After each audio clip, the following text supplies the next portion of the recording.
মানুষের প্রতি ইহসান করার গুরুত্ব এবং ফজিলত এই বিষয়টা নিয়ে আপনাদের সামনে খুতবায় আলোচনা করব ইনশাআল্লাহ। ওয়া মা তাওফীকি ইল্লা বিল্লাহ আলাইহি তাওয়াক্কালতু ওয়া ইলাইহি উনীব।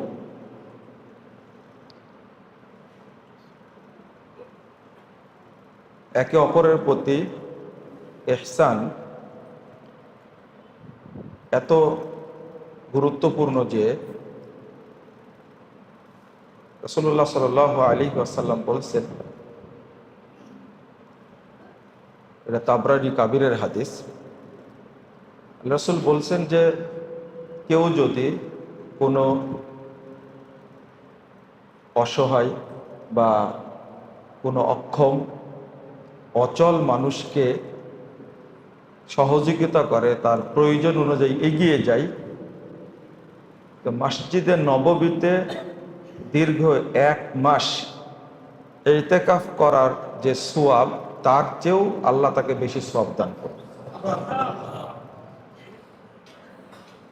এজন্য আল্লাহ বলছেন, ওয়া আহসিনু, তোমরা ইহসান করো, ইন্নাল্লাহা ইউহিব্বুল মুহসিনিন, নিশ্চয় আল্লাহ যারা ইহসান করে তাদেরকে ভালোবাসেন, মহব্বত করেন।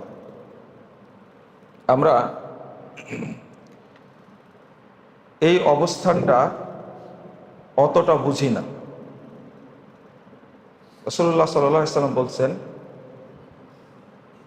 আল্লাহু ফি আউনিল আবদ মা কানাল আবদু ফি আউনি আখিহি। আল্লাহু ফি আউনিল আবদ, আল্লাহ তার বান্দাকে ততক্ষণ সহযোগিতা করেন, সহায়তা দান করেন, মা কানাল আবদু ফি আউনি আখিহি, যতক্ষণ সে তার ভাইকে সহযোগিতা অব্যাহত রাখে। অর্থাৎ আমি সহযোগিতা করলাম আপনাকে, অথবা আপনি আমাকে সহযোগিতা করলেন, দুইজনাই কিন্তু মানুষ। আমি যদি আপনাকে সহায়তা দেই, তাহলে আমি মানুষ হিসাবে আপনাকে সহায়তা দিলাম, কিন্তু আমাকে যিনি ইহসান করবেন তিনি কে? আল্লাহ। এই যে পার্থক্যটুকু, আল্লাহর ক্ষমতা আর বান্দার ক্ষমতা কি এক? রাসূল সাল্লাল্লাহু আলাইহি ওয়াসাল্লাম বলছে, আল্লাহু ফি আউনিল আবদ, বান্দার সহযোগিতায় আল্লাহ ততক্ষণ থাকেন যতক্ষণ বান্দা তার ভাইয়ের সহযোগিতায় থাকে। এই বুঝটা আমাদের সবার বোঝা উচিত। এখানে 2-3টা দিক আছে। একটা দিক হলো, আমি কোনো দরিদ্র ব্যক্তিকে, অসহায় ব্যক্তিকে সহযোগিতা করছি, তার উপকারের জন্য না আমার উপকারের জন্য, কোনটা বেশি গুরুত্বপূর্ণ? আমি সহযোগিতা যখন করছি তখন দায়বদ্ধ আমি, না তার দায় থেকে তাকে সহযোগিতা করছি? আল্লাহ রাব্বুল আলামিন বলছেন, অফি আমওয়ালিহিম হাক্কুল লিসাইল ওয়াল মাহরুম, তাদের সম্পদে দরিদ্র, অসহায় এবং যারা সায়েল তাদের হক আছে। তাহলে স্পষ্ট হলো দায়টা আমারই। কারণ যতক্ষণ আমি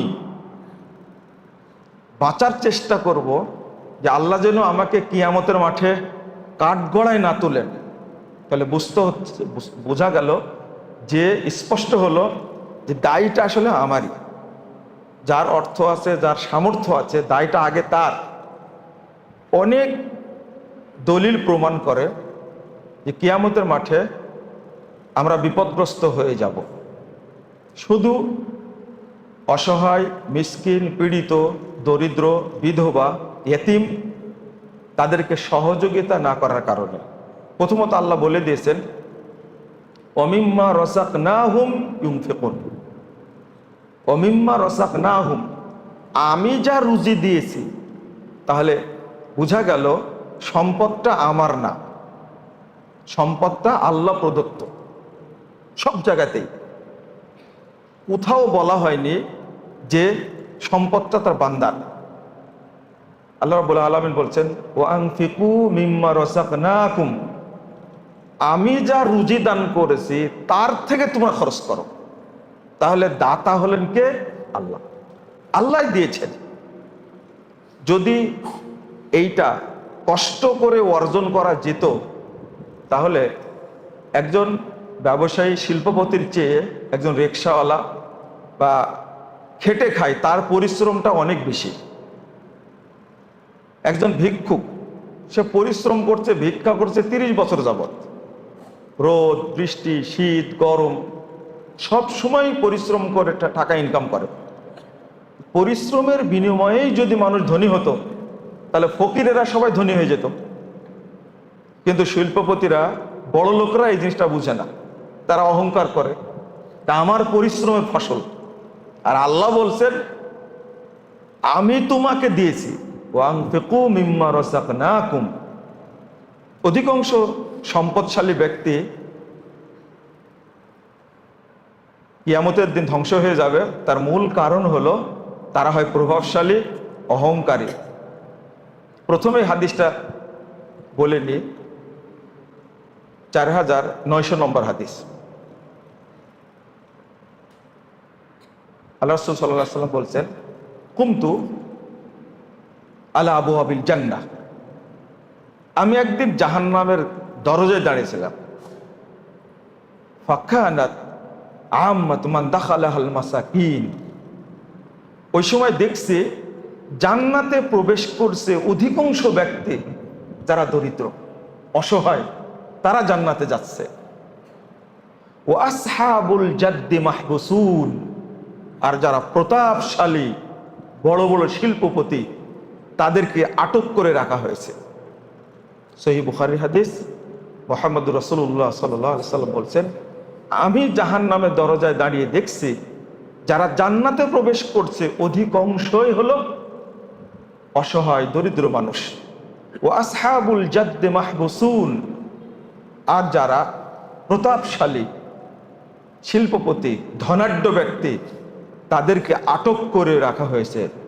ওয়া উমিরা ইলা দুখুলিন নার, এরপরে তাদেরকে জাহান্নামে ঢোকার জন্য নির্দেশ দেওয়া হচ্ছে। ওয়াকুমতু আবওয়াবুন নার, ওয়াকুমতু আলা আবওয়াবিন নার, আমি জাহান্নামের দরজায় দাঁড়িয়ে দেখলাম আম্মাতান মান দাখালাহান নিসা, সেখানে দেখেছি জাহান্নামে প্রবেশ করছে অধিকাংশই মহিলা, মহিলারাই বেশি জাহান্নামে যাচ্ছে। এই হাদিসটা প্রমাণ করে যে যাদের সম্পদ আছে তাদের খুব সচেতন হওয়া উচিত। বিশেষ করে প্রভাব দেখানো, অহংকার করা, দাপট দেখানো, এগুলো থেকে বিরত থাকা উচিত। বরং শুকরিয়া আদায় করতে হবে, আল্লাহ আমাকে সম্পদ দিয়েছেন, আমি সেখান থেকে খরচ করছি। আর একটা বিষয় হলো, এই যে দেওয়ার যে হাত, মানসিকতা, মন, এটাও কিন্তু আল্লাহর পক্ষ থেকে। যে আপনি আগেই মসজিদে চলে এসেছেন, এটা কিন্তু কার রহমত? আল্লাহর রহমত। রাসূল সাল্লাল্লাহু আলাইহি ওয়াসাল্লাম বলেছেন, মান রাহা ইয়াউমাল জুমআহ, যে ব্যক্তি জুমার দিনে খুব তাড়াতাড়ি মসজিদে আসবে, দাখালাল জান্নাহ, সে জান্নাতে প্রবেশ করবে। মানে জুমার দিনটাই যেন জান্নাতের দিন। ফজিলতটা এমন যে তাড়াতাড়ি আসবে। তাড়াতাড়ি কি সবাই আসতে পারে? ছুটির দিন হিসাবে কেউ 11টায় ঘুম থেকে উঠেছে, কেউ 10:30টায় উঠেছে, গোসল করতে করতে 12টা বেজে গেছে, কেউ 12:30টায় আসবে। কিন্তু কেউ ফজর পরপরই জুমার দিনের ফজিলতের জন্য মসজিদে চলে এসেছে। এটা তৌফিক একমাত্র আল্লাহই দেন, না হলে কি সম্ভব না। এটা প্রত্যেকটা কাজে তৌফিক আছে। এই জন্য প্রত্যেক সম্পদশালী ব্যক্তির শুকরিয়া আদায় করা উচিত যে আমি আল্লাহর পক্ষ থেকে গিফট পেয়েছি এবং এটা আমি দিতে পারছি, এটা আল্লাহ আমাকে দেওয়ার তৌফিক দান করেছে, এই জন্য আলহামদুলিল্লাহ। বহু মানুষ আছে, এই যে হাদিসটাতে প্রমাণ, ওয়াসহাবুল জাদ্দি মাহবুসুন, এখানে পৃথক করা হলো না, ডাইরেক্ট যারাই প্রতাপশালী তাদেরকে আটক করে রাখা হয়েছে। এখানে আলাদা করা বলা হলো না। যে কিছু শিল্পপতিকে আল্লাহ জান্নাত দিবেন, এটা কিন্তু আলাদা করা হলো না, ডাইরেক্ট ও আসহাবুল জাদ্দে মাহবুসুন, যারাই প্রতাপশালী তাদেরকে বন্দি করে রাখা হয়েছে। আরো দ্বিতীয় দিক হলো, আপনি দান খায়রাত করবেন এক, নিজের দায়বদ্ধ থেকে। 2 নম্বর, নিজের যাবতীয় ক্ষতি থেকে বাঁচার জন্য আপনি দান খায়রাত করবেন। যেমন সৌদি আরবে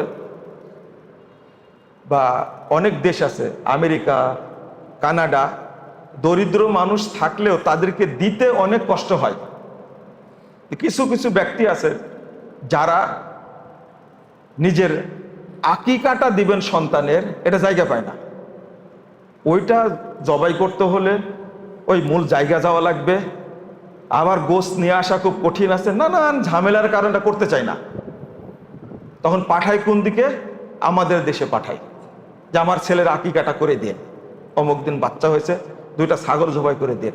সে পারলে কিন্তু ওখানে জবাই করতে পারে, এটা তো আনন্দ একটা। নিজের সন্তানের আকিকা নিজের বাড়িতে করা কত মজার, সে করতে পারে না। প্রথমত এই গোশগুলো বন্টন করা বা একটা সাদাকা দিবে, একটা সাদাকা দেওয়ার জন্য সে লোক পায় না। তাহলে আপনার সম্পদটা আপনি দিতে পারছেন দরিদ্রদের কাছে, এটাকে আল্লাহর পক্ষ থেকে আপনার জন্য রহমত না? বহু মানুষ দিতে পারে না। এটা আপনার দায়বদ্ধতা থেকে শুকরিয়া আদায় করবেন যে আমি কিছু লোক পাচ্ছি। ফেতরা দিবেন, লোক পান না, তাই অপেক্ষায় করেন যে আমার ফেতরাটা একটু দেওয়ার ব্যবস্থা করবেন। ঈদের আগে আমার এখানে ঈদ হব অমুক তারিখে, দরিদ্ররা যে আমাদের পাশে আসে এটাও তো আল্লাহর পক্ষ থেকে একটা রহমত। কিন্তু আমি আপনি জিনিসটা বুঝি না। দ্বিতীয় দিক যেটা বলছিলাম সেটা হলো, রাসূল সাল্লাল্লাহু আলাইহি সাল্লাম বলছেন, সনাউল মারুফ তাকি মিনাস সু ওয়াল আফাত ওয়াল হালাকাত। তুমি বেশি বেশি দান খায়রাত করো, তাতে তোমার লাভ হবে 3টা। 1, তোমাকে কোনো অকল্যাণ স্পর্শ করতে পারবে না, তাকে সু নাসু ওয়াল আফাত, আর যত রকমের হঠাৎ আক্রমণের বিপদ, এই বিপদ থেকে আল্লাহ তোমাকে রক্ষা করবে। 3, ওয়াল হালাকাত, যাবতীয় ধ্বংস বিভিন্ন দিক থেকে আসে, আল্লাহ তোমাকে এই ধ্বংস থেকে রক্ষা করবে। 3টা জিনিস আসলে এখানে তুমি সাদকা করো, তুমি দান করো, তাহলে তোমার পরিবারের এবং পারিবারিক জীবনে যত ক্ষতি আছে সমস্ত ক্ষতি থেকে তোমাকে আল্লাহ রক্ষা করবে। 2, ওয়াল আফাত, রোগবালা আছে না? আফাত মানে রোগবালা। আপনার কিডনির সমস্যা, লিভারের সমস্যা, হার্টের সমস্যা, প্রোস্টেটের সমস্যা, হঠাৎ করে সেটা আপনার ক্যান্সারের রূপ নিতে পারে, নিচ্ছে তো। লিভারের সমস্যা হয় মানে ক্যান্সার অধিকাংশ মানুষেরই হয়ে যাচ্ছে। তো এই সমস্ত ক্ষতি হিসাব করে দেখবেন, যারা রিক্সা চালক, দরিদ্র মানুষ, খেটে খায়, তাদের কয়জনের লিভারের সমস্যা আছে? আপনি আমেরিকায় দৌড়াচ্ছেন, ইন্ডিয়া বোম্বাই দৌড়াচ্ছেন ক্যান্সার হাসপাতালে, থাইল্যান্ডে দৌড়াচ্ছেন সিঙ্গাপুরে, মাথায় টিউমার হয়েছে, আপনি বুঝতেই পারেননি, সেখানে অপারেশন করতে গিয়ে দেখছেন যে ওখানে ক্যান্সার হয়ে বসে আছে। একজন দরিদ্র মানুষের ক্যান্সার হলে ওর চিকিৎসা করার আগেই মরে যাবে ও, যে এটা সম্ভব না। আমি বুঝাতে চাচ্ছি রাসূলুল্লাহ সাল্লাল্লাহু আলাইহি ওয়াসাল্লাম কেন বুঝাচ্ছেন, এই সমস্ত মুসিবত থেকে আল্লাহ আপনাকে হেফাজত করবে, আর এটা আপনারই আসবে। আর ও টেস্ট করতেও পারবে না, জানতেও পারবে না, মরে যাবে। একজন বলছেন যে আমাকে ডাক্তার ওষুধ দিয়েছে 2টা, দিনে 2টা, 5 বছর যাবৎ খাচ্ছি, তো দুইটা ওষুধের দাম, সকালে যেটা খাই ওইটার দাম হলো 1200 টাকা, আর বিকেলে যেটা খাই ওইটার দাম হলো 2800 টাকা। তাহলে খুব কমই তো, 2 বছর যাবৎ খাচ্ছেন। শুধু ওই ক্যান্সারের কিট থাকার কারণে এই ওষুধটা দিছে। তো একটা রিকশাওয়ালার জন্য এটা কি সম্ভব? অসুখটা আপনার হলো কেন? আল্লাহ আপনাকে সামর্থ্য দিয়েছেন। এই জন্য তাকে সুওয়াল আফাত ওয়াল হালাকাত, যাবতীয় ধ্বংস। হঠাৎ আপনার ফ্যাক্টরিতে আগুন লেগে গেছে, কিছু থাকবে? এটাই হলো হালাকাত। তুমি দান করো, আল্লাহ তোমাকে বাঁচানোর ব্যবস্থা করবেন। দায়িত্ব কে নিয়েছেন? আল্লাহ নিয়েছেন। এবার বলেন তো, গরিব লোকেরা বেশি জরুরি না আপনার বেশি জরুরত? আমার বেশি জরুরত। আমার বেঁচে থাকার জন্য তাদেরকে সহযোগিতা করা কি বেশি জরুরি। হঠাৎ করে এই যে গত কিছুদিন নেই বহু ফ্যাক্টরির মালিক মিসকিন হয়ে গেছে না? কেন মিসকিন হলো? আবার বহু ফ্যাক্টরি মালিক তারা ওই জায়গাতেই আছে, তাদের কিছু হয়নি। আগেও ছিল কর্মচারী 35,000, এখনো কর্মচারী 35,000, বরং বাড়ছে। এর মধ্যে কিছু লোক ধ্বংস হয়ে গেছে কেন? কেন, কি কারণে? পত্রিকায় পড়ছেন না? ইতিমধ্যে 1200 ফ্যাক্টরি বন্ধ হয়ে গেছে।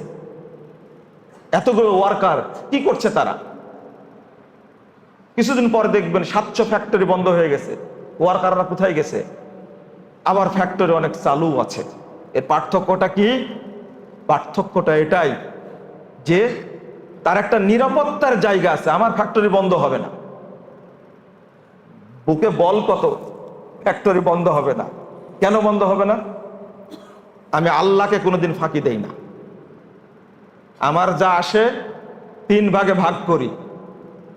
1 ভাগ আমি ফ্যাক্টরির লোকদের জন্য রেখে দিই, 1 ভাগ দরিদ্রের জন্য, আর 1 ভাগ আমি রেখে দিই। আমাকে আল্লাহ ঠকাবে কেন? কি সাহস, চিন্তা করতে পারছেন? বলই আলাদা। এবং রাসূল সাল্লাল্লাহু আলাইহি ওয়াসাল্লাম বলেছেন সেটাই। কারো জমিতে পানি হয় না, পানি হলে কার জমিতে? লোকটা এসে জিজ্ঞেস করলো, মেঘ ডাকলো, মেঘ এসে শুধু তোমার জমিতে পানি হলো। আর আরেকটা বিস্ময়কর ব্যাপার হলো, তুমি আগেই কিন্তু কুদাল নিয়ে এসে বসেছিলে, কারণটা কি? সহিহ মুসলিমের হাদিস, রাসূল সাল্লাল্লাহু আলাইহি ওয়াসাল্লাম বলছেন যে জমির মালিক আগে থেকে কুদাল নিয়ে এসে বসে আছে। জিজ্ঞেস করে, তুমি কুদাল নিয়ে এসে বসে আছো কেন? বলছে যে আমার বিশ্বাস এই সময় পানির দরকার, পানি হবে, আমি তো ফসল লাগাবো, এই জন্য কুদাল নিয়ে এসে আগেই বসে আছে।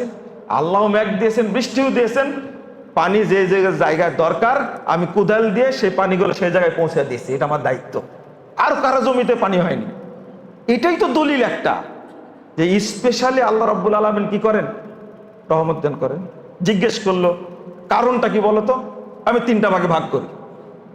কয়টা ভাগে? 3টা ভাগে ভাগ করি। 1 ভাগ আমার নিজের জন্য, 1 ভাগ জমিতে লাগাই, আর 1 ভাগ কি দরিদ্রদেরকে দিয়ে দিই। সহিহ মুসলিমের হাদিস। মানে এইটার জন্য বিশ্লেষণের জন্য কিন্তু বিজ্ঞানী হওয়া লাগবে না, দার্শনিক হওয়া লাগবে না, এটা স্পষ্ট। আরো বিষয় আছে।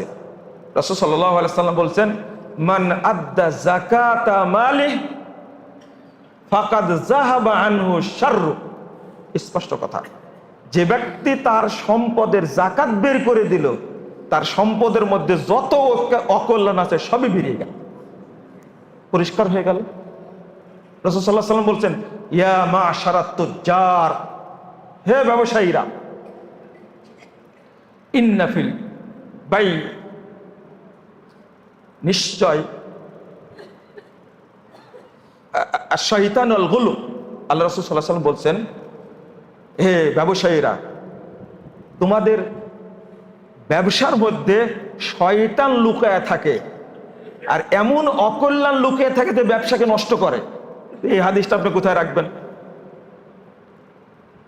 ফাশুবু বাইআকুম বিসসাদাকা, তোমরা তোমাদের ব্যবসাকে হেফাজত করো, তোমাদের ব্যবসাকে পবিত্র করো সাদকা দেওয়ার মাধ্যমে। তাহলে এখানেও স্বার্থটা গরিবের, না আপনার, স্বার্থটা আমার। আমার ব্যবসাকে হেফাজতের জন্য এর মধ্যে থেকে হারাম বের করতে হবে। হারামটা কি? জাকাতটা হারাম আপনার জন্য। জাকাত হালাল না হারাম? হারাম। হারাম আমার জন্য, জাকাত হারাম। এটা ফকির মিসকিনদের জন্য হক, আমি তাদেরকে দেবে। অফি আমওয়ালিহিম হাক্কুল লিসাইলি ওয়াল মাহরুম। এখানেও আপনার দায়িত্ব, আপনাকে বাঁচতে হবে। 4, মুহাম্মদুর রাসূলুল্লাহ সাল্লাল্লাহু আলাইহি ওয়াসাল্লাম বলছেন, কাম মিন জারিন মুআল্লাকিন বিজারিহি। কাল কিয়ামতের মাঠে প্রায় পরশী, অধিকাংশ পরশী তার অপর পরশীর কারণে বন্দী হয়ে থাকবে। আমি আপনার পরশী, আপনার কারণে আমাকে আল্লাহ আটক করে রাখবেন। কাম মিন জারিন মুআল্লাক বিজারিহি, পরশীর কারণে সে বন্দী অবস্থায় থাকবে, আল্লাহ তাকে বন্দী করে রাখবে। আল্লাহকে বলবে, ইয়া রব সালহু, আল্লাহ আপনি তাকে জিজ্ঞেস করেন, লিমাদা আগলাকা বাবাহু আন্নি ওয়া মানানি ফাজলা। একটু জিজ্ঞেস করেন, আল্লাহ তাকে আপনি তো অনেক সম্পদ দিয়েছিলেন তাকে, কিন্তু কেন লিমাদা আগলাকা আন্নি বাবা, কেন তার দরজা বন্ধ রেখেছিল আমার থেকে, আমার জন্য তার দরজা খোলেনি। ওয়া মানানি ফাজলা, এবং কেন সে তার অতিরিক্তটা থেকে আমাকে দেয়নি। আমি তো তারটা চাইনি, কিন্তু যা অতিরিক্ত হয়েছে, তার প্রয়োজন ছিল না, সেটাও আমাকে দেয়নি। আপনি তাকে জিজ্ঞেস করুন। এখানেও প্রয়োজন নিজের গরজে কি করা, সহযোগিতা করা। কাল কিয়ামতের মাঠে যেন আল্লাহ আমাকে আটক করে না রাখে। রাসূলুল্লাহ সাল্লাল্লাহু আলাইহি ওয়াসাল্লাম বলছেন, লিকুল্লিন ঔদন। কাল কিয়ামতের মাঠে প্রত্যেক ব্যক্তির জন্য, যারা প্রভাবশালী, শিল্পপতি, ধনাঢ্য ব্যক্তি, তাদের জন্য বিশাল গিরিপথ থাকবে। ওরা গিরিপথ অতিক্রম করতে হলে, আল্লাহ রাসূল সাল্লাল্লাহু আলাইহি ওয়াসাল্লাম বলেছেন, আকসারুন নাস, অধিকাংশ মানুষ এই গিরিপথ অতিক্রম করতে পারবে না। কারণ ওই গিরিপথটা অতিক্রম করে জান্নাত, এটা বোঝানো হয়েছে পুলসিরাত, এটা অতিক্রম করে জান্নাতে যেতে হইলে ওই ব্যক্তির সম্পদ থেকে ব্যয় করেই যেতে হবে। ওই গিরিপথ অতিক্রম আমরা করতে পারবো না। বাস, কিয়ামতের মাঠে মুহাম্মদ রাসূলুল্লাহ সাল্লাল্লাহু আলাইহি ওয়াসাল্লাম নিজেই বলছেন, আল্লাহ নিজেই বাদী হবেন। বান্দাকে বলবেন, ইয়া ইবনে আদম ইন্নী মারিস্তু ফালাম তাউদনি। এই আদমের বাচ্চা, এই আদম সন্তান, আমি অসুস্থ ছিলাম, তুমি আমার সেবা করো। আপনি যাবেন কোথায়? আল্লাহ যদি বাদী হয় আপনার জন্য, আমার জন্য, এটা একটু বন্ধ করে দিতে পারে। আল্লাহ যদি বাদী হন, তখন আপনার সহযোগী কে হবেন? আল্লাহ বাদী হলে আল্লাহ নবী সুপারিশ করবেন? কোন নবী সুপারিশ করবেন? ফেরেশতা? ইন্নী মারিস্তু ফালাম তাউদনি, বান্দা আমি অসুস্থ ছিলাম, তুমি সেবা করনি। তখন বান্দা বলবে, কাইফা আউদুক ওয়া আনতা রব্বুল আলামিন। ওই যে কবিতাটা পড়েননি, হাসরের দিন বলিবেন খোদা, হে আদম সন্তান, তুমি মোরে সেবা করনি, জবে সিনু অজ্ঞান। পড়েছেন তো আপনারা, ভুলে গেছেন? এটা কিন্তু ওই হাদিসের অনুবাদ। আমি তো অসুস্থ ছিলাম, তোমাকে সেবা করনি কেন? আল্লাহ বলবেন। আর বান্দা বলবে, তুমি তো রব্বুল আলামিন, তোমাকে কেমনে আমি দেখাশোনা করব? তুমি অসুস্থ ছিলে। আল্লাহ বলবেন, ওই যে আমার বান্দা অসুস্থ ছিল, সেদিন যদি তুমি তার পাশে থাকতে, তাহলে আমি আজকে তোমার পাশে থাকতাম। কাউকে আল্লাহ বলবেন, ইন্নিস্তামতাতুক ইয়া ইবনে আদম, হে আদম সন্তান, আমি তোমার কাছে খাবার চেয়েছিলাম, ফালাম তো তেমনি, তুমি খাবার দাওনি। একই কথা বলবে, আমি আপনাকে খাওয়াবো কি করে, আপনার রব। একই কথা বলবেন, অমুক বান্দা না খেয়েছিল। আল্লাহ কাউকে বলবেন, ইন্নিস্তাইস কাইতুক, বান্দা আমি তোমার কাছে পানি চেয়েছিলাম, তুমি আমাকে পানি পান করাওনি। এই যে অভিযোগগুলো, তাহলে একজন অসহায়, ক্ষুধার্ত, পীড়িত, বিধবা, মিসকিনের সরাসরি অভিভাবককে আল্লাহ। ওই বান্দার পক্ষ থেকে বাদী হচ্ছেন কে? আল্লাহ নিজেই। তুমি আমাকে খাবার দাওনি। আমরা এই হাদিসগুলো ভুলে যাই, আমরা এই চিত্রগুলো ভুলে যাই। কাল কিয়ামতের মাঠে আমরা কিভাবে আল্লাহর সামনে কথা বলবো, জবাব দিব কিভাবে? জবাব ছাড়াই যদি জান্নাতে যেতে চাই, তাহলে দুনিয়াতে আমাকে ওই চিন্তা করতে হবে, আল্লাহ আমাকে কিয়ামতের মাঠে আটকাবেন না, আমি জান্নাতে যেতে পারবো। এই নিশ্চয়তা আপনার মনে থেকেই দুনিয়া থেকে বিদায় নিতে হবে। আজকে দেখছেন না পানির জন্য হাহাকার। আপনারা যারা বন্যা এলাকায় যাননি, তারা কিন্তু এই প্যাড়াটা বুঝবেন না। বিভিন্ন সময় আমাদের যাওয়ার সুযোগ হয়েছে। পানির কথা কেন এসেছে? কোনো কোনো এলাকায়, যেমন আমাদের রাজশাহী এলাকায় 1-1.5 মাস টিউবওয়েলে পানি ওঠে না, সারা বছর উঠে, খরার টাইমে পানি উঠে না। 1-1.5 মাস অন্য পার্শ্বের টিউবওয়েলে উঠে পানি, ওখান থেকে পানি নিয়ে আসা তার জন্য কত কষ্টকর। আগে তো একটা টিউবওয়েল ছিল এক পাড়াতে, তো পাড়াই ছিল না, মসজিদে ছিল, মানুষ সবাই সে পানি খেত। এটা আমরা নিজেরাই দেখেছি। কিন্তু এখন ওই 1.5 মাসের জন্য পানি নিয়ে আসা তার কাছে কষ্টকর। পানি কত জরুরি। আর যে এলাকায় পানি সব একাকার হয়ে গেছে, সে এলাকার পানি কোথা থেকে পাবে? চিরজীবন এই পানির ফজিলত থেকেই যাবে। কিন্তু ইব্রাহিম আলাইহিস সালাতু ওয়াস সালাম দোয়া করে গেছিলেন মক্কার জন্য, কোথাও টিউবওয়েল নাই, আলহামদুলিল্লাহ কোথাও পানির অভাব, কোথাও পানির অভাব নাই। আপনি যেখানে যাবেন, প্রায় 1/2 কোটি মানুষ একই সঙ্গে মক্কা, আরাফা, মুজদালেফা, মিনা অবস্থান করছে। কোনো ব্যক্তি বলতে পারবে না আমি 1 বোতল পানি পাইনি। বলেন আলহামদুলিল্লাহ। ওই যে ওই মহিলার জন্য দোয়া করেছিলেন, জিজ্ঞেস করলেন ইসমাইল কোথায় গেছে? কাজে গেছে। কেমন আছো তোমরা? আলহামদুলিল্লাহ।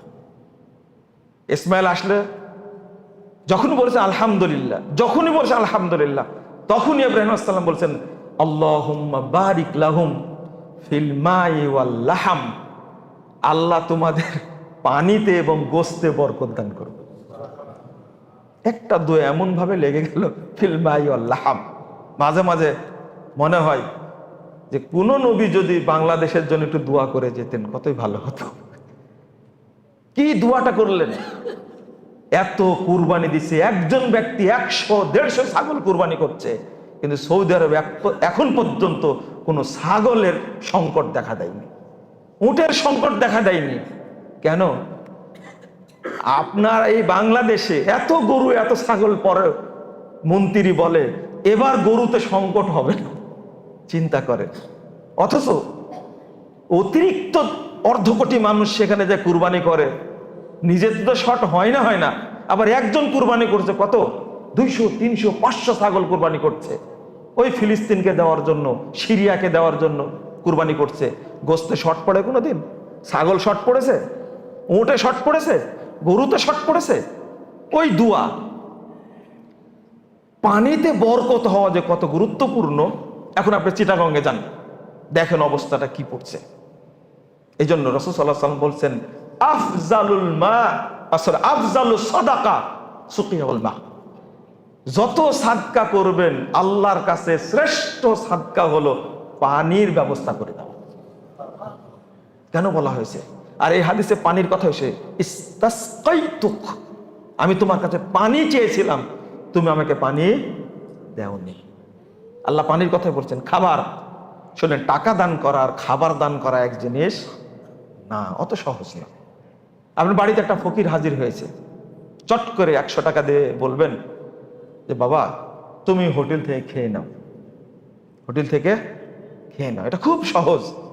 কিন্তু ওই ব্যক্তিকে খাওয়াবেন আপনি, আপনাকে বাজার করা লাগবে, চাল, ডাল, মশলা, মরিচ, পেঁয়াজ, রসুন, জিরা, তেজপাতা, তারপরে কি গোলমরিচ, আরো কি কি যেন মশলা, দারচিনি, অনেক কিছু কিনে বাজার করতে হবে।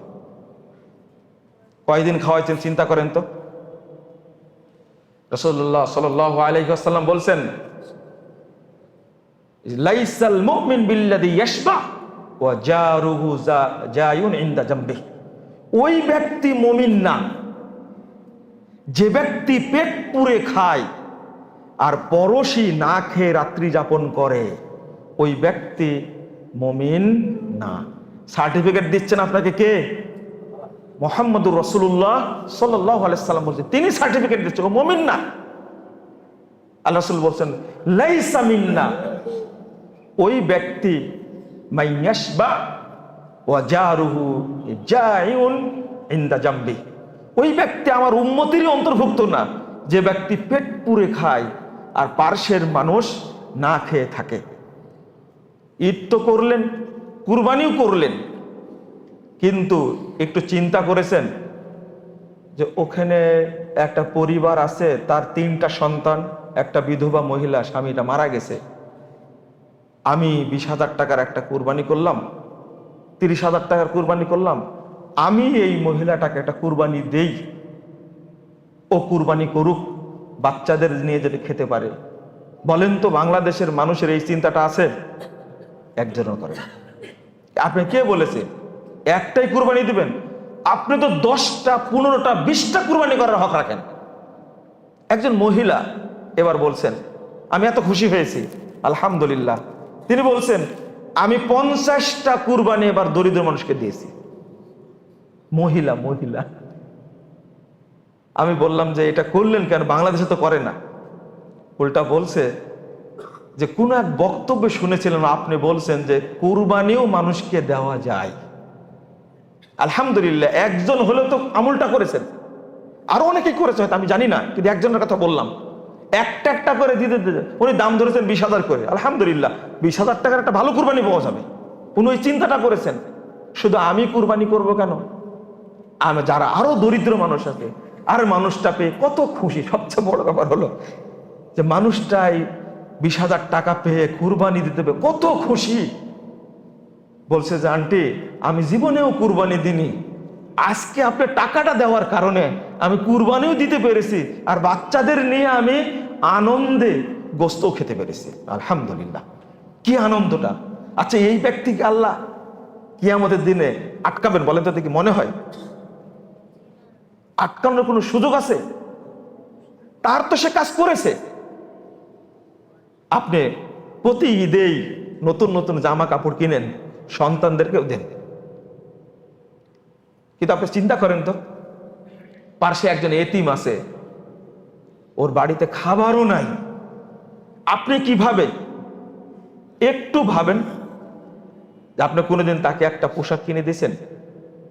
ছোট্ট একটা বাচ্চা আছে, তারও কিন্তু মন চায়। বা আপনার ছেলেকে যখন দেখবে খুব সুন্দর পোশাক পরেছে, তখন ওই এতিম বাচ্চাটা বলবে আমার বাপ নাই, বাপ বলে ডাকতেও পারি না,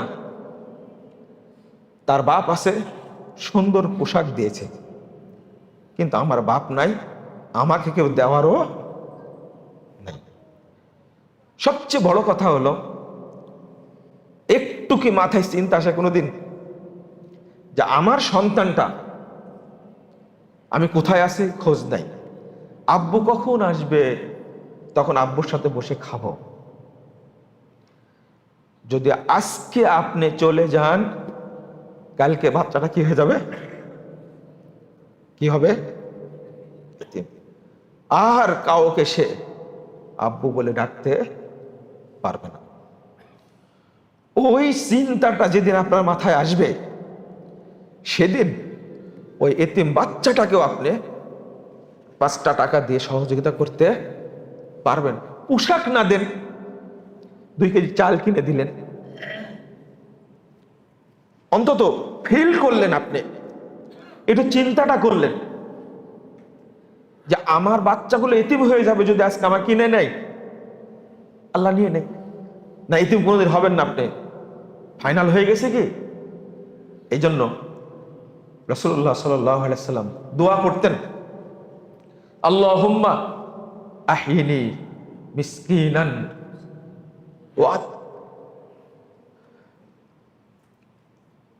ওয়া আমিতনি মিসকিনান ওয়াহশুরনি মিসকিনান ইয়াউমাল কিয়ামাতি ফি জুমরাতিল মাসাকিন। হে আল্লাহ, তুমি আমাকে জীবিত রাখো মিসকিন অবস্থায়, আমাকে মৃত্যু দান করো মিসকিন অবস্থায়, আর কাল কিয়ামতের মাঠে মিসকিনদের দলে আমাকে হাসুর করায় দিও। মা আয়েশা বলছেন, লিমাযা তাকুল ইয়া রাসূলুল্লাহ, এমনি দরিদ্র মানুষ, এরপরে আপনি এই দোয়া করেন কেন? মিসকিন অবস্থায় বেঁচে থাকে, মিসকিন অবস্থায় মৃত্যুদান, আমরা যেন মৃত্যু হয়, এই দোয়া করেন কেন? আল্লাহ রাসূল সাল্লাল্লাহু আলাইহি ওয়াসাল্লাম বলছেন, আয়েশা শোনো, ইয়াদখুলুল জান্নাহ ফুকারাউল মুমিনিন বি500 আমিন। আয়েশা, আমি দোয়া কেন করি? কাল কিয়ামতের মাঠে দেখবা এই দরিদ্র মুমিনরা 500 বছর আগেই জান্নাতে চলে যাবে। বি500 আমিন, জান্নাতে ঢুকবে 500 বছর আগে। আর আল্লাহর নবী প্রথম জান্নাত উদ্বোধন করবেন। আমি এই জন্য দোয়া করি, আমি না মিসকিন অবস্থায় থাকি, কারণ মিসকিনদের মর্যাদা অনেক বেশি। এরপরে আল্লাহ রাসূল বলছেন, ইয়া আয়েশা লা তারুদ্দিল ফুকারা মিসকিনান, তুমি মিসকিনকে ফেরত দিয়ে নাও, ওয়ালাউ বিশিক্কি তামরাতিন, খেজুরের একটা টুকরা হলেও, একটা খেজুর না, একটা খেজুরকে একটা ভাগ করো, করে একটা ভাগ দাও। ওয়াহিব্বিহিম, তুমি তাদেরকে ভালোবাসো। ওয়াকাররিবিহিম, তুমি তাদের কাছাকাছি থাকো। এরপরে বলছেন, ফায়ুকাররিবুকিল্লাহু ইয়াউমাল কিয়ামাহ, তুমি যদি মিসকিনদের কাছে থাকো, তা আল্লাহ রব্বুল আলামিন কাল কিয়ামতের মাঠে তোমাকে তার পাশে রাখবেন। তাহলে মিসকিনদের সাথে থাকলে জান্নাত। 1702 নম্বর হাদিস তিরমিজির মধ্যে এসেছে, রাসূলুল্লাহ সাল্লাল্লাহু আলাইহি ওয়াসাল্লাম বলছেন, ইবগুনি দুআফাকুম, তোমাদের দরিদ্র ব্যক্তিদেরকে আমার কাছে নিয়ে আসো। ফাইন্নামা তুরযাকুনা ওয়া তুনসারুনা বিদুআফাইকুম, কারণ ওই দরিদ্র অসহায় পীড়িত বিধবা এতিম মিসকিনদের কারণেই আল্লাহ তোমাদেরকে রুজি দান করে। ফাইন্নামা তুরযাকুন ওয়া তুনসারুনা বিদুআফাইকুম, এবং তোমাদের উপরে আল্লাহর পক্ষ থেকে সাহায্য আসে তাদের কারণে। মানে আমরা খুব বড়াই করি যা আমরা উপার্জন করেছি, অথচ রাসূল সাল্লাল্লাহু আলাইহি ওয়াসাল্লাম বলেছেন আমাদের রুজি দেওয়া হয়েছে, টাকা পয়সা দেওয়াই হয়েছে, ওসিলা কারা? ওই দরিদ্র মিসকিন অসহায় ব্যক্তিরা, তাদের কারণে। তুরযাকুন ওয়া তুনসারুনা বিদুআফাইকুম, যত সাহায্য আসে তাদের কারণে আসে। শুধু তাই নয়, তাদের কারণে আমাদের দোয়াও কবুল হয়। নাসাইর হাদিস, আল্লাহ রাসূল সাল্লাল্লাহু আলাইহি ওয়াসাল্লাম বলছেন, একজন অসহায় মানুষকে, যেমন আল্লাহ রাসূল যুদ্ধে যাওয়ার সময় খুঁজে খুঁজে বের করতেন অসহায় কারা আছে, যেন যুদ্ধে জয়লাভ করা যায়, তাদের দোয়ায় আল্লাহ রাসূল তাদেরকে সাদাকা দিয়ে তারপরে যুদ্ধে অংশগ্রহণ করতেন। মানে তাদের দোয়া কবুল হয়। এখানে ছোট্ট একটা কথা বলে দিই, যাদের বাসায় অনেক প্রতিবন্ধী অসুস্থ মানুষ আছে না, হাত পা মানে কথা বলতে পারে না, হাত পা সোজা করতে পারে না, বা কানে শুনে না, অনেকে আছে না, অনেক বাড়িতে আছে, কিন্তু এই সবগুলো হলো আয়াতুম মিন আয়াতিল্লাহ, এগুলো সব কিন্তু আল্লাহর নিদর্শন। খবরদার কোনোদিন তাদের উপরে বিরক্ত হবেন না। এইটাই হলো আপনার জান্নাতে যাওয়ার ওসিলা। এটা তো পাপ নাই, প্রথমত পাপ নাই, কিছু নিজে বুঝেও না, পড়ে আছে। আমাদের এক ভাইয়ের, তার বয়স প্রায় 36-37 বছর, 38 বছর, মাটাও মারা গেছে। আমি জানাজা পড়ানোর পরে খুব কষ্ট পাচ্ছিলাম, এতদিন মা ছিল, দেখতো বাচ্চাটাকে, হাত পাও ঠিক না, আঁকা বাঁকা, বসতেও পারে না, চলতেও পারে না, বলতেও পারে না, তবে শুনে এবং বুঝে এতটুকু, কিন্তু বলতে পারে না। একে দেখবে কে? এটা কষ্টকর না? অনেক কষ্টকর। আহারে, মনটা মনে হচ্ছিল এই বাচ্চাটাকে দেখার কেউ থাকবে না, কিন্তু আলহামদুলিল্লাহ বাকি 5টা ভাই এবং তাদের সন্তানরা তাকে, এই চাচাটাকে এতই আদর যত্ন করে রাখে, মায়ের চেয়ে এখন তার ভাতিজাদের পক্ষ থেকে বেশি আদর পাচ্ছে। আলহামদুলিল্লাহ, আল্লাহ ব্যবস্থা করে দেন। খাওয়া দাওয়া বিছানায়, পেশাব পায়খানা বিছানায়। আমি বলি এরা সবাই আল্লাহর নিদর্শন, বরং তাকে সহযোগিতা করবেন, আল্লাহ আপনার দোয়া কবুল করবেন। এটাই হাদিস, দোয়া ভাই কম। অতএব আপনারা বিরক্ত হবেন না তাদের প্রতি। বন্ধুরা আমার, আমি শেষে আপনাদের কাছে বলতে চেয়েছিলাম যে কখনো দরিদ্রদেরকে ভুলে থাকবেন না, স্মরণ রাখবেন, তাদের পাশে থাকবেন, সহযোগিতা করবেন। আপনাকে তো বলা হয়নি সব দেন। এই জন্য নবী রাসূলদের কোনো সম্পদ তারা রেখে যাননি, খলিফাদের কোনো সম্পদ তারা রেখে যাননি। সবচেয়ে ধনী মানুষ ছিলেন খলিফাদের মধ্যে কে? ভুল। সবচেয়ে বেশি সম্পদের অধিকারী ছিলেন আবু বকর রাদিয়াল্লাহু আনহু। সবচেয়ে বেশি সম্পদ ছিল, কিন্তু সেই বয়সে কিছু ছিল? সব আল্লাহ রাস্তায় দিয়ে চলে গেছেন। এই জন্য তো জান্নাতের প্রত্যেকটা দরজা তাকেই ডাকবে, আমাকে ডাকবে না, আপনাকে ডাকবে। তার পিছনে কারণ আছে। আমি আরেকটা কথা বলছি, সালাত সিয়াম আদায় করে জান্নাত পাবেন, একটু চিন্তা করেন তো। সাহাবী তাবেঈদের মধ্যে যারা জান্নাতি মানুষ, তাদের কারো ব্যাপারে সালাত সিয়ামের কারণে জান্নাতের সুসংবাদ এসেছে? একজনেরও না। এক হাদিসে আসছে 10 জন সাহাবীর কথা। সব সাহাবী জান্নাতে যাবেন, সব সাহাবী জান্নাতে যাবেন। ইন্না সাহাবা কুল্লুহুম উদুল, সব সাহাবী জান্নাতে যাবেন। বিভিন্ন হাদিসে এসে বাদরি সাহাবী যারা, সব কি জান্নাতে যাবেন। উহুদের যুদ্ধের সব সাহাবী কি জান্নাতে যাবে। এই করতে করতে দেখা গেছে সব সাহাবী জান্নাতে যাবে, কিন্তু প্রত্যেক সাহাবীর, মহিলা সাহাবীর এক একটা এমন আমল আছে যে আমলের কারণে আল্লাহ তাকে জান্নাতে সার্টিফিকেট দান করেছেন। আপনার আছে ওই রকম? আপনার আছে কিনা? শেষে ছোট্ট কথা বলবো, ধরা যেন না খাই। কাল কিয়ামতের মাঠের আগেই, মৃত্যুর আগে আমরা ধরা খেয়ে যাব। ধরা খাবো না? আল্লাহ রাব্বুল আলামিন বলছেন, ইয়াজরিবুনা বুজুহাহুম ওয়া আদবারহুম ওয়াযুকু আযাবাল হারিক। ফেরেশতারা এসে পিটাতে থাকবে, মুখে এবং পিঠে পিটাতে থাকবে। এই অবস্থায় যেন না যায়, বরং ফেরেশতারা এসে যেন পড়ে, ইয়া আইয়াতুহান নাফসুল মুতমাইন্নাহ ইরজিই ইলা রাব্বিকি রাদিয়াতাম মারদিয়া ফাদখুলি ফি ইবাদি ওয়াদখুলি জান্নাতি। এইটা যেন আল্লাহ ঘোষণা করেন। মালাকুল মউত বলবে, হে প্রশান্ত আত্মা, তুমি বেরিয়ে যাও, বেরিয়ে এসো তোমার রবের দিকে। ফাদখুলি ফি ইবাদি ওয়াদখুলি জান্নাতি, তুমি আমার জান্নাতের প্রবেশ করো এবং আমার জান্নাতে প্রবেশ করো। এই নির্দেশটা যেন আল্লাহর পক্ষ থেকে আসে, এই নিয়াতটা আমাদের করতে হবে। আল্লাহ তুমি আমাদের সকলকে কবুল করে নাও। আল্লাহ তুমি আমাদেরকে দরিদ্র ব্যক্তিদের পাশে থাকার তৌফিক দান করো। আল্লাহ আমাদের অন্তরে যদি অহংকার থাকে, তুমি আমাদেরকে অহংকার থেকে হেফাজত করো। আমাদের অন্তরে অহংকার দূর করে দাও আল্লাহ। তুমি আমাদের অন্তরে ঈমান এবং শক্তিশালী আকীদা দান করো, আমিন। আল্লাহ তুমি আমাদের দেশের উপরে প্রদত্ত বিপদকে দূর করে দাও আল্লাহ। তুমি আমাদের দেশকে হেফাজত করো আল্লাহ। তুমি মুসলিম উম্মাহকে হেফাজত করো, আমিন রাব্বাল আলামিন।